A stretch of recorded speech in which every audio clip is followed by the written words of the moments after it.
इस कक्षा में हम सामाजिक समूह का अर्थ और उसकी विशेषताओं को जानने का प्रयास करेंगे। इसके लिए शुरुआत में हम कुछ विद्वानों की परिभाषाओं के आधार पर सामाजिक समूह को समझेंगे। पहली परिभाषा है मैकाइवर एवं पेज के अनुसार। यह अपनी पुस्तक सोसाइटी में समूह को परिभाषित करते हुए लिखते हैं कि समूह से हमारा तात्पर्य ऐसे व्यक्तियों के संग्रह से है जो एक दूसरे के साथ सामाजिक संबंध स्थापित करते हैं। अर्थात यह कहते हैं कि समूह वह है, ऐसे व्यक्तियों का संग्रह है जो एक दूसरे के साथ सामाजिक संबंधों को स्थापित करता है। दूसरी परिभाषा हम लेते हैं बोगार्डस के अनुसार। बोगार्डस ने भी समूह को परिभाषित करने की कोशिश की है और आप लिखते हैं अपनी परिभाषा में, एक सामाजिक समूह का अर्थ हम दो या दो से अधिक व्यक्तियों के ऐसे संग्रह से लगा सकते हैं जिनके ध्यान के कुछ सामान्य लक्ष्य है, यानी जिनके ध्यान के कुछ सामान्य लक्ष्य होते हैं जो एक दूसरे को प्रेरणा देते हैं, जिनमें सामान्य वफादारी पाई जाती है और जो समान क्रियाओं में भाग लेते हैं। यानी बोगार्डस इस समूह के अंतर्गत एक दूसरे को दी जाने वाली प्रेरणा, वफादारी और सामान्य क्रियाओं को भी जोड़ते हैं। तो कुल मिला के इन दो परिभाषाओं को हमने जानने का प्रयास किया।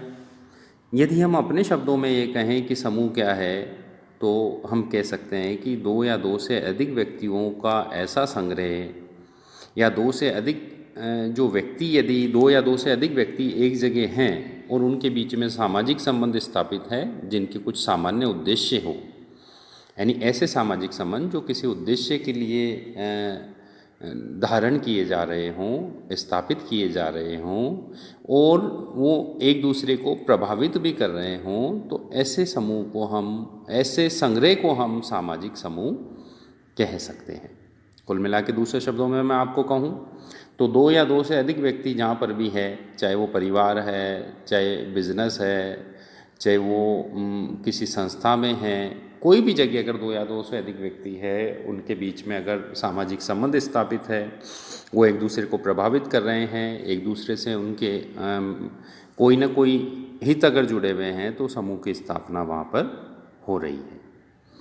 इसी प्रकार अब हम समूह की विशेषताओं की चर्चा करेंगे। समूह की कुछ विशेषताओं में से प्रमुख विशेषताओं को हम लेते हैं, जिनमें से पहली है समूह व्यक्तियों का संग्रह होता है। आप ये ध्यान रखें कि group is a collection of individuals, यानी ग्रुप हमेशा व्यक्तियों से मिलकर बनता है। जैसे हम समाज को जब हमने पढ़ा तो हमने कहा था कि समाज व्यक्तियों का संग्रह नहीं है बल्कि उनके बीच में बनने वाले संबंधों से विकसित होता है, किंतु समूह व्यक्तियों का ही संग्रह होता है, व्यक्तियों से मिलकर ही समूह बनता है। दूसरी महत्वपूर्ण विशेषता है समूह में कार्य का विभाजन पाया जाता है। देखिए, जितने भी समूह हैं, प्रत्येक समूह में भी छोटा मोटा एक संगठन, चाहे वो औपचारिक अनौपचारिक आधार पर किसी भी समूह में हो सकता है, और समूह में भी सदस्यों में आपस में कार्य का विभाजन हमें देखने को मिलता है। तीसरी विशेषता है समूह की एक सामाजिक संरचना होती है। प्रत्येक समूह की एक संरचना होती है। संरचना का मतलब यहाँ ऐसे स्वरूप से है जिसे हम बाहरी रूप से देख सकते हैं। तो प्रत्येक समूह में व्यक्ति की एक सामाजिक संरचना होती है जो उनके अधिकार और कर्तव्यों से जुड़ी हुई होती है, तो समूह में संरचना पाई जाती है। अगली विशेषता है समूह में सामान्य स्वार्थ पूर्ति की भावना होती है। देखिए, समूह के माध्यम से जो सदस्य हैं वो अपने स्वार्थ या अपने हितों की पूर्ति करना चाहते हैं, इसलिए क्योंकि कोई व्यक्ति समूह से क्यों जुड़ेगा। आप भी सोचिए कि यदि हम किसी समूह के सदस्य हैं तो हम क्या करना चाहते हैं, हम अपने किसी उद्देश्य की पूर्ति समूह के माध्यम से करना चाहते हैं। तो समूह में व्यक्ति के हितों की पूर्ति या स्वार्थों की पूर्ति भी वहाँ पर होती है, इसलिए ही व्यक्ति किसी समूह से जुड़ता है और वह अपने हित, जैसे मान लीजिए कि आप किसी व्यवसाय को कर रहे हैं तो क्यों कर रहे हैं, क्योंकि आपको पैसे की ज़रूरत है। कोई नौकरी कर रहा है तो क्यों कर रहा है, क्योंकि उसको पैसे की ज़रूरत है। मगर जिसके यहाँ नौकरी कर रहा है उसको एक श्रम शक्ति की आवश्यकता थी, इसलिए उसने उसको नौकरी पे रखा। तो इस तरीके से हम कह सकते हैं कि मान लीजिए, और भी जैसे मित्रों का समूह है, अगर मित्रों का समूह है तो भी हमारे हित या स्वार्थ की पूर्ति हो रही है। हमें अपनी बात कहने के लिए किसी व्यक्ति की ज़रूरत थी, या मान लीजिए हम हमारी किसी ज़रूरत पे साथ देने के लिए किसी व्यक्ति की ज़रूरत थी, मतलब बहुत सारे ऐसे उद्देश्य हो सकते हैं। तो समूह कुल मिला के अपने हितों की पूर्ति के लिए भी या स्वार्थ की पूर्ति के लिए भी उपयोग में लिया जाता है। अगली विशेषता है समूह की सदस्यता ऐच्छिक होती है। जितने भी सामाजिक समूह हैं, अधिकांश की सदस्यता ऐच्छिक होती है। हमारे पे कोई ज़बरदस्ती नहीं होती कि हम किसी समूह के, यानी ऐसा कोई बंधन या बाध्यता नहीं है कि हमें किसी समूह का सदस्य बनना ही है। केवल और केवल परिवार नामक एक समूह है जिसकी सदस्यता लगभग अनिवार्य है, क्योंकि हम किसी न किसी परिवार के सदस्य होते ही हैं। तो अधिकांश समूह की सदस्यता ऐच्छिक होती है, इस बात को आपको ध्यान में रखना है। किंतु परिवार जैसे समूह की सदस्यता ऐच्छिक न होकर अनिवार्य होती है।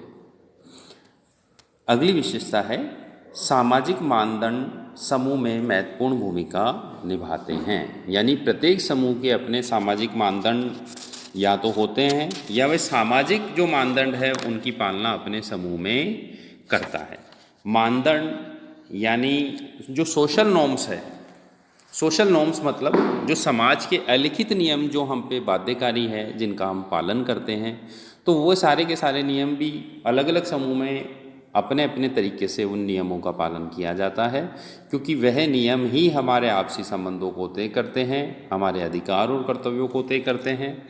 तो ऐसी स्थिति में प्रत्येक समूह में सामाजिक मानदंड यानी सोशल नॉर्म्स अपनी महत्वपूर्ण भूमिका को निभाते हैं। अगली विशेषता है समूह की अपनी सत्ता होती है। यानी प्रत्येक समूह में अपनी एक सत्ता की व्यवस्था हमें देखने को मिलती है। यहाँ सत्ता की व्यवस्था का मतलब ये है कि व्यक्ति समूह के सामने खुद को बहुत छोटा समझता है, समूह में ही उसको अपनी ताकत नज़र आती है। अगर उसको लगता है कि समूह नहीं है तो उसकी ताकत कम हो जाएगी, या वो अपनी आवश्यकताओं की पूर्ति नहीं कर पाएगा। तो ऐसी स्थिति में प्रत्येक समूह में अपना एक प्रभाव, अपनी एक सत्ता हमें देखने को मिलती है। अगली और महत्वपूर्ण विशेषता है समूह की कि समूह मूर्त संगठन होता है। समूह मूर्त होता है, आप संक्षेप में अगर इसे कहें तो हम कह सकते हैं समूह मूर्त होता है, या समूह में मूर्तता की विशेषता होती है। मूर्त या कॉन्क्रीट, कॉन्क्रीट या मूर्त होने का मतलब यहाँ है जिसे देखा जा सकता है, जिसका भौतिक अस्तित्व है, जिसको छुआ जा सकता है, यानी ऐसा जो हमें दिखाई देता हो। कुछ चीज़ें ऐसी होती है जो हमें दिखाई नहीं देती, जैसे हम कहते हैं सामाजिक संबंध। सामाजिक संबंध हमें दिखाई नहीं देते क्योंकि वो संबंध हम निभाते हैं, वे हमारे व्यवहार में झलकता है। किंतु समूह व्यक्तियों से मिलकर बना है, इसलिए समूह को एक मूर्त संगठन माना जाता है। आप यह चीज़ ध्यान रखें। तो प्रिय विद्यार्थियों, आज हमने सामाजिक समूह के अर्थ और उसकी विशेषताओं को जाना। आप लोग ये ध्यान रखें कि सामाजिक समूह का मतलब दो या दो से अधिक व्यक्तियों का ऐसा संग्रह जो किसी उद्देश्य की पूर्ति के लिए, या मान लीजिए अपने छोटे छोटे हितों की पूर्ति के लिए एक दूसरे से संबंध स्थापित करते हैं, जिसमें एक स्थायित्व भी हमें देखने को मिलता है। तो ऐसे किसी भी व्यक्तियों के संग्रह को हम समूह कह सकते हैं। इसकी विशेषताओं को भी हमने जाना। अब आप इस सामाजिक समूह और उसकी विशेषताओं के हमारे इस बिंदु को अपनी पुस्तक से पढ़कर पुनः अपने शब्दों में लिखने का प्रयास करें। कोई दिक्कत हो तो वापस से वीडियो देखें, अथवा व्हाट्सएप ग्रुप पे आप चर्चा कर सकते हैं ताकि आपकी शंकाओं का समाधान किया जा सके। किंतु अपने शब्दों में इस प्रश्न को समझकर लिखना बेहद ज़रूरी है ताकि आप अच्छे से परीक्षा की तैयारी कर सकें। धन्यवाद।